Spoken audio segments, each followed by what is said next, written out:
नमस्कार, मैं सुमन कुंतल आपके लिए लाई हूँ आपका third chapter 11th class geography का उसका सेकंड पार्ट। जैसा कि हम लोगों ने लास्ट क्लास में द क्रस्ट तक पढ़ लिया था, तो थोड़ा सा रिव्यू करके आपके लिए लेके आई हूँ द क्रस्ट, जिसको हम थोड़ा रिव्यू करेंगे। फिर उसके बाद हम आज इस लेक्चर में आपकी अर्थ की तीनों लेयर्स के बारे में इन डिटेल पढ़ेंगे। तो हमारा कुछ थोड़ा सा रिव्यू कर देती हूँ। जैसा कि हम लोगों ने लास्ट क्लास में कल द क्रस्ट पार्ट पढ़ा था, मैंने आपको बताया था जो क्रस्ट होती है वो हमारी अर्थ सरफेस का 1% ऑक्युपाई करती है। फिर हम लोगों ने पढ़ा हमारी क्रस्ट जो है बहुत सारी प्लेट से बनी हुई है। आपको बताया था जो हमारी क्रस्ट है वो बहुत सारी प्लेट से बनी हुई है। एक्चुअल में क्या है, वो मेन प्लेट होती है, लेकिन जो कल बताया था कि ऊपर का जो पार्ट जो बॉइलिंग मेल्टेड फॉर्म था वो सॉलिडिफाई होता है, तो वो धीरे धीरे वो प्लेट्स का रूप ले लेता है। तो मैं आपको बता देती हूँ कि हमारी जो अर्थ सरफेस है वो क्रस्ट पार्ट जो है बहुत सारी मैनी प्लेट से बना हुआ है, जिसके बारे में भी हम आगे डिटेल में पढ़ेंगे। जिसमें मेजर टेक्टोनिक प्लेट्स जो टॉपिक है उसमें हम आपको प्लेट्स के बारे में पूरा इंफॉर्मेशन बताने वाली हूँ। तो नेक्स्ट हमारा आता है द क्रस्ट, जो हमारा मैंने आपको बताया था thinnest part layer can extend up to 0 to 50 kilometre.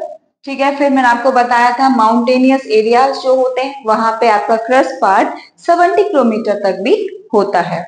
ठीक है, हमारे जो क्रस्ट है वो बेसिकली दो तरह के पार्ट्स में डिवाइडेड है, दैट इज कॉन्टिनेंटल क्रस्ट और ओशनिक क्रस्ट। मतलब जिसपे कॉन्टिनेंट्स हैं, जिस क्रस्ट पार्ट पे जो क्रस्ट का वह पार्ट जिस कॉन्टिनेंट ने ऑक्युपाई कर रखा है उसे तो कॉन्टिनेंटल क्रस्ट कहेंगे।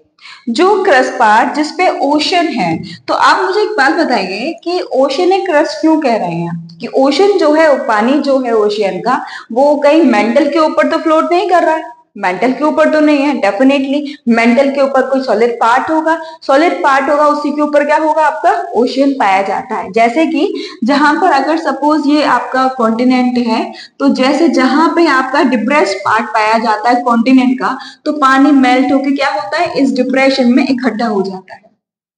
तो इसी तरीके से आपका जो ओशनिक क्रस्ट है वो पतली हो जाती है, जो आपका कॉन्टिनेंटल क्रस्ट है वो थिक हो जाती है।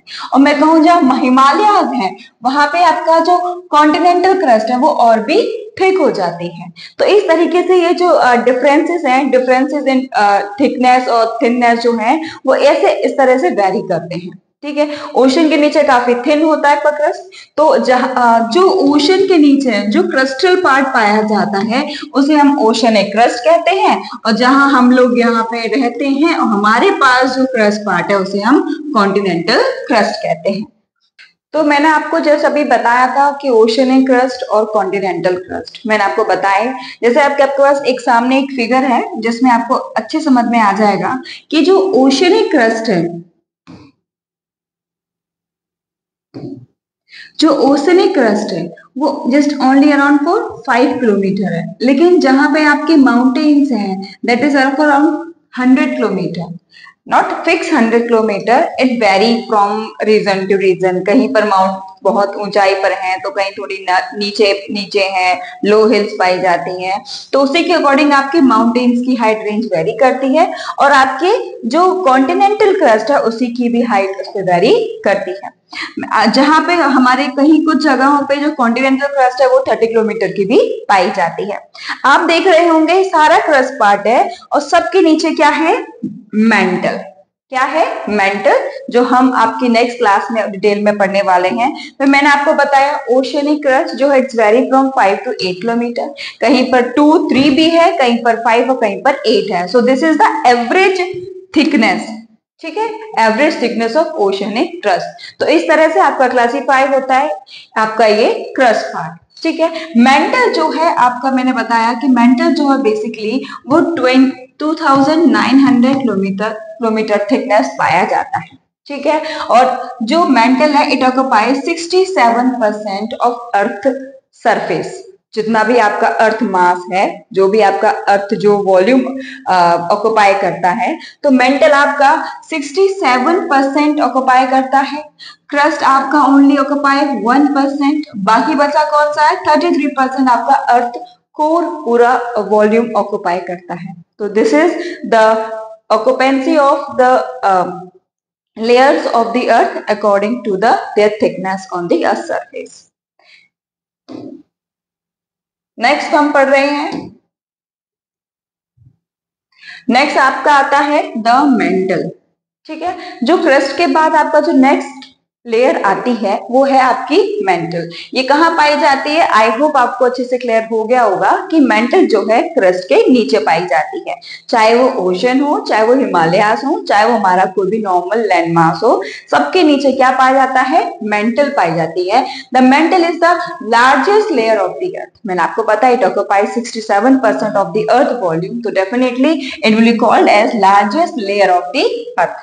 ठीक है, हमारी जो मेंटल है, नॉट हमारी, आपकी, हमारी, सबकी जो मेंटल है वो आपके दो पार्ट्स में डिवाइड होती है। First is your upper section and the lower section, जिसको हम कह सकते हैं upper mantle and the lower mental. आपके इस तरह से क्लासिफाई होता है आपका mental part. The mental extremely thick है, सबसे ज्यादा काफी थिक पाया जाता है, that is of around 2900 kilometre. ठीक है, अगर हम बात करें कि किस तरह से हम अर्थ सरफेस के बारे में इंफॉर्मेशन प्राप्त कर सकते हैं, तो बेसिकली हमारे पास जितनी भी इंफॉर्मेशन है अर्थ सरफेस के अंदर के पूरे बारे में, इंटीरियर के बारे में, that is all in direct sources.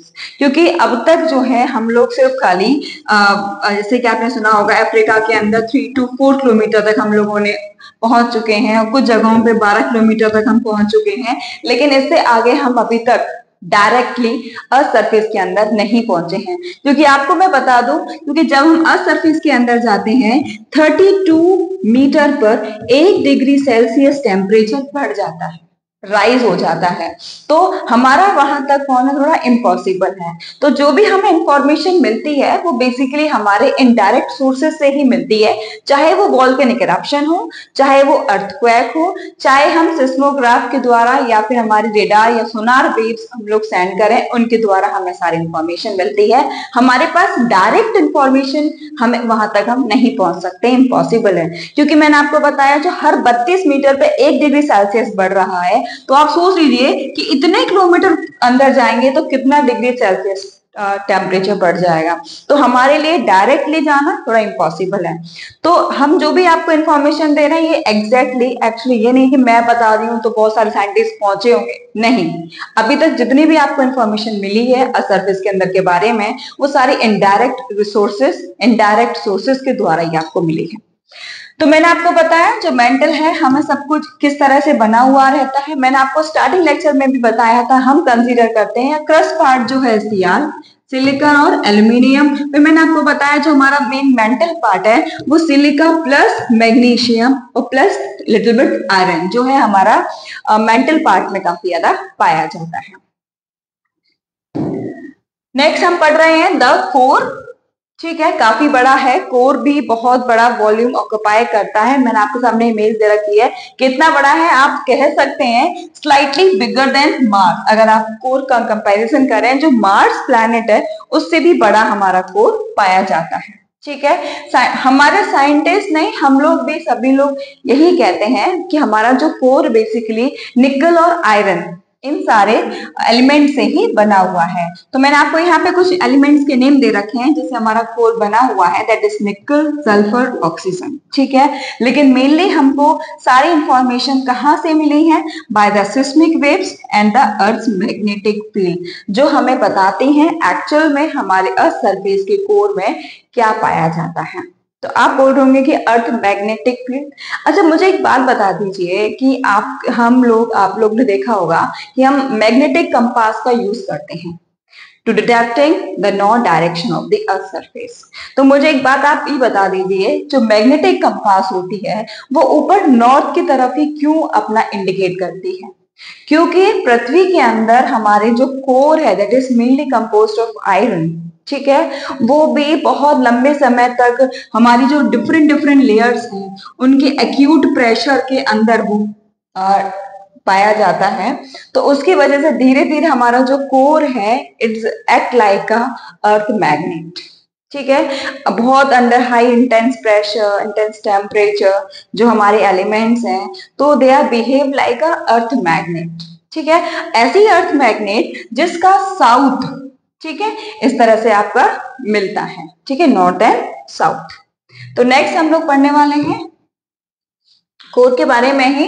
तो कोर जो है हमारा ball of very hot metals, ठीक है। जो इनर कोर है वो बहुत ज्यादा हॉट है, हालांकि मेंटल भी हॉट है लेकिन कोर जो है उससे ज्यादा हॉट है, ठीक है।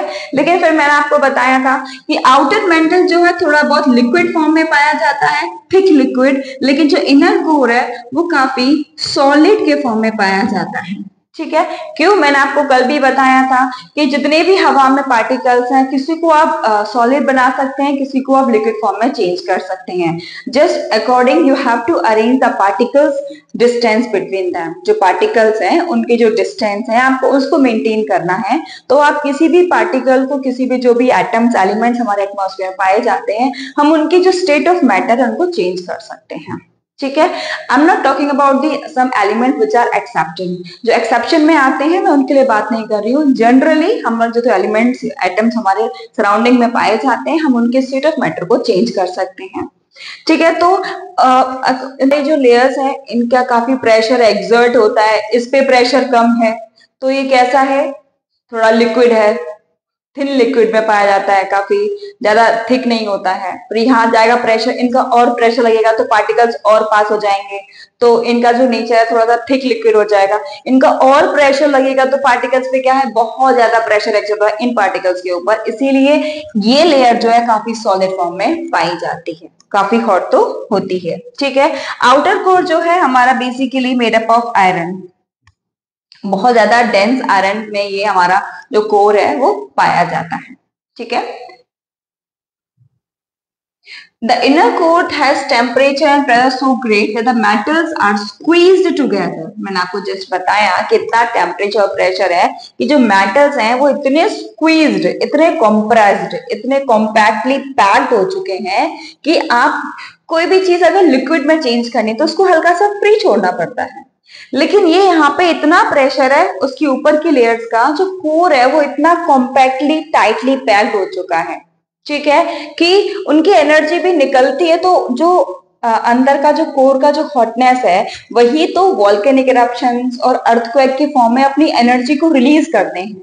और आपको पता है हमारी अर्थ सरफेस एक कंटिन्यूअस कॉन्टिनेंटल लैंड मास है, तो जो अंदर कोर की जो एनर्जी को निकलना होता है तो वही क्रैक, फॉल्ट, फ्रैक्चर्स जो हमारी अर्थ सरफेस पर पाए जाते हैं उन्हीं के द्वारा वो एनर्जी निकलती है। मैं आपको बताऊंगी कि जनरली आपके अर्थक्वेक्स और वॉल्केनिक इरप्शंस उन्हीं मार्जिन्स, फॉल्ट, फ्रैक्चर, जो रप्चर्डनेस जो हमारी अर्थ की क्रस्ट में है वहीं पर जनरली आपके सारे वॉल्केनिक इरप्शंस और आपके अर्थक्वेक्स वहीं पर ही पाए जाते हैं। क्योंकि कोर से जो एनर्जी निकलनी होती है, कोर से, अपर कोर से, मेंटल से, तो वो एनर्जी जो निकलती है उसको इजी जो निकलना होता है, इजीली जो उसे रास्ता मिलता है वो उन्हीं फ्रैक्चर्स के द्वारा उसे वो रास्ता मिलता है, ठीक है। तो इनर कोर जो है हमारा सॉलिड फॉर्म में पाया जाता है। यहां तक हम लोग पढ़ चुके हैं, जैसे कि आपका बता दिया मैंने आपको different layers of the earth surface. अब हमारा नेक्स्ट क्लास में हम आपको इस चैप्टर के अदर टॉपिक्स को हम कवर करेंगे। So thank you, keep watching logic and learning and please like and subscribe my channel for more details.